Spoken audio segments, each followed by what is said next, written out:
Meriam kebanggaan Prancis, tank legendaris Amerika, sistem pertahanan tercanggih Eropa. Satu persatu dikirim ke Ukraina. Oke, sekarang pertanyaannya, berapa yang benar-benar selamat dan berapa yang berubah jadi bangkai besi di medan perang? Hari ini kita bakal bongkar satu persatu alutsista NATO yang jadi korban keganasan Rusia. Dan percayalah, yang terakhir bakal bikin kamu mikir ulang soal perang ini. Kita mulai dari senjata yang katanya game changer, tapi justru jadi target prioritas Rusia. Dunia sempat terpukau ketika Prancis mengirimkan Caesar, sistem artileri canggih senilai 4 juta euro atau sekitar 67 miliar rupiah per unit. Senjata ini digadang-gadang sebagai puncak teknologi artileri Eropa yang mahal, presisi, dan mematikan. Caesar dibekali amunisi standar dengan jangkauan sampai 42 km, amunisi jarak jauh, bahkan amunisi cerdas yang diklaim bisa menjangkau 70 km. Laju tembaknya pun mencapai 6 peluru per menit dengan akurasi yang tinggi. Ditambah lagi, sistem ini punya kemampuan hit and run yang sangat cepat, menembak lalu langsung pindah sebelum musuh sempat membalas. Prancis dan negara-negara koalisi mengirimkan sekitar 120 unit Caesar ke Ukraina, baik varian MK1 6x6 maupun 8x8. Bahkan, seluruh hasil produksi Caesar tahun 2025 dialihkan untuk Ukraina. Sebagian dikirim langsung oleh Prancis dan sekutu, sebagian lagi dibeli sendiri oleh Ukraina. Hasilnya, Ukraina jadi operator Caesar terbesar di Eropa. Tapi, realitas di garis depan Ukraina jadi tamparan keras bagi industri pertahanan Barat. Sistem yang dibangun dengan presisi tinggi dan biaya raksasa ternyata tidak kebal terhadap ancaman murah, drone kamikaze yang harganya bahkan tidak sebanding dengan satu ban Caesar. Di wilayah timur laut Ukraina, satu unit Caesar terdeteksi drone pengintai Zala dan hancur total dihantam Geran 2. Di utara Komar, drone FPV merekam detik-detik Caesar dilumpuhkan. Ya, meski demikian harus diakui, Caesar ini masih dianggap punya tingkat kelangsungan hidup tertinggi di kelasnya. Mayoritas kehancurannya terjadi bukan karena duel artileri langsung, melainkan karena terlacak drone saat berpindah posisi, sebuah realitas pahit perang modern.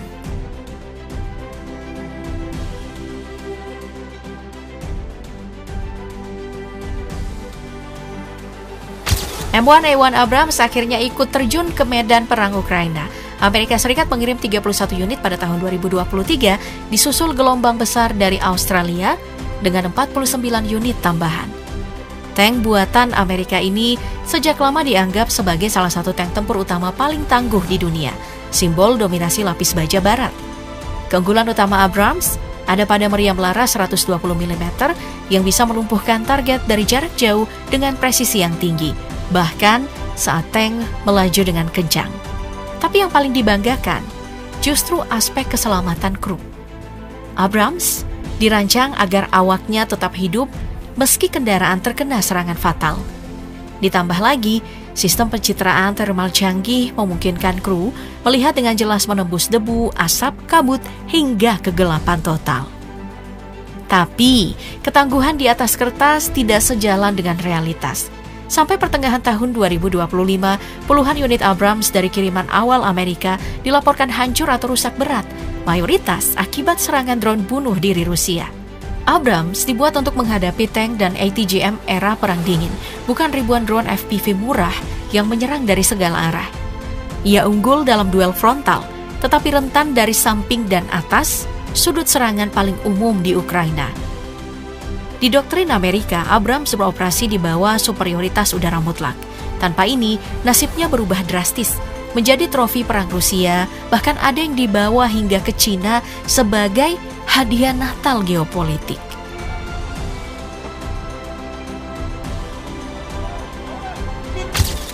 Jerman masuk untuk menutup celah yang ditinggalkan M1A1 Abrams dengan mengirim Leopard 2. Tank ini dianggap lebih cocok untuk Ukraina, lebih mobile, mampu melaju hingga 75 km per jam, unggul di medan lunak khas Eropa Timur, dan relatif lebih efisien bahan bakar.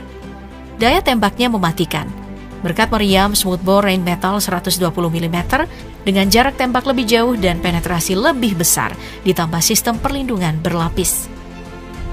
Sekitar 100 unit Leopard 2 dari berbagai varian dikirim oleh Jerman, Spanyol, Polandia, Norwegia, Swedia, Denmark, Belanda, dan Kanada.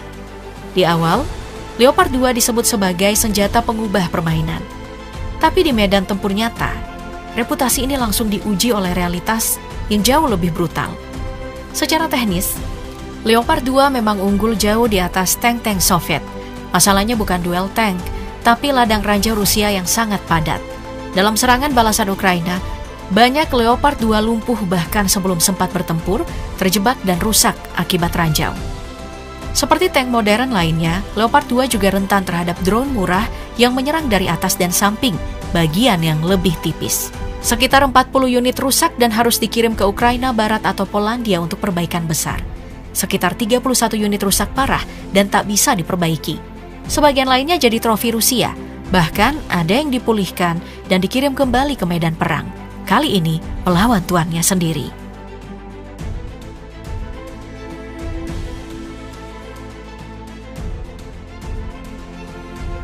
Jerman kemudian mengirim 2 varian sistem pertahanan udara Iris-T untuk membangun lapisan pertahanan udara Ukraina.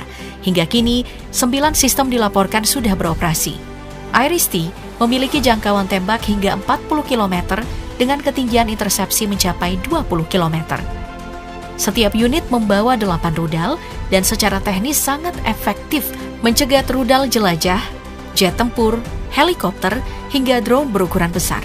Dengan klaim tingkat keberhasilan intersepsi mendekati 99%, di atas kertas, Iris-T terlihat sebagai solusi yang lebih ekonomis untuk menghadapi ancaman drone syahid dan target terbang rendah. Tapi di medan perang, kuantitas mengalahkan kualitas. Satu rudal Iris-T yang harganya jutaan dolar harus digunakan untuk menjatuhkan drone yang nilainya hanya puluhan ribu dolar. Perlahan tapi pasti, sistem ini terkuras stok amunisinya, dipaksa menembak target bernilai rendah secara terus-menerus. Ketika rudal habis, Iris-T berubah dari perisai menjadi sasaran. Salah satu insiden bahkan terekam jelas, memperlihatkan peluncur dan kendaraan radar Iris-T hancur berkeping-keping akibat serangan lanjutan, jadi simbol pahit perang atrisi modern.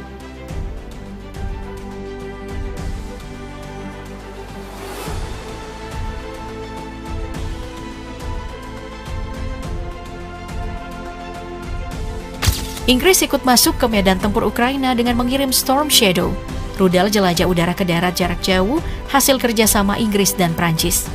Senjata ini punya jangkauan hingga 550 km, dirancang untuk menghantam target statis bernilai tinggi dengan akurasi yang ekstrim. Storm Shadow membawa hulu ledak Broads Multistage yang mampu menembus beton bunker sebelum meledak di dalam. Dengan kecepatan subsonik dan teknologi siluman, rudal ini dibuat agar sulit terdeteksi oleh radar.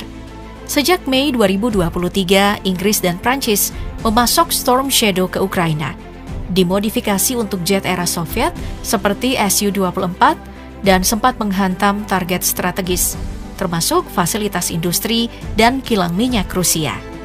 Tapi, Storm Shadow bukan senjata tidak terkalahkan. Rusia mengklaim telah mencegat puluhan rudal menggunakan S-400 dan Pansir S-1. Beberapa jatuh ke Laut Hitam, bahkan ada komponen yang berhasil diamankan hampir utuh di Zaporizhia. Bagi Barat ini kerugian besar.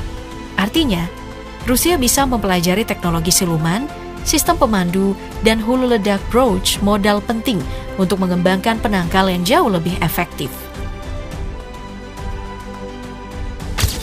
Melihat masifnya penggunaan drone kamikaze Rusia di Ukraina, Amerika Serikat mengirimkan Switchblade 600 sebagai respons.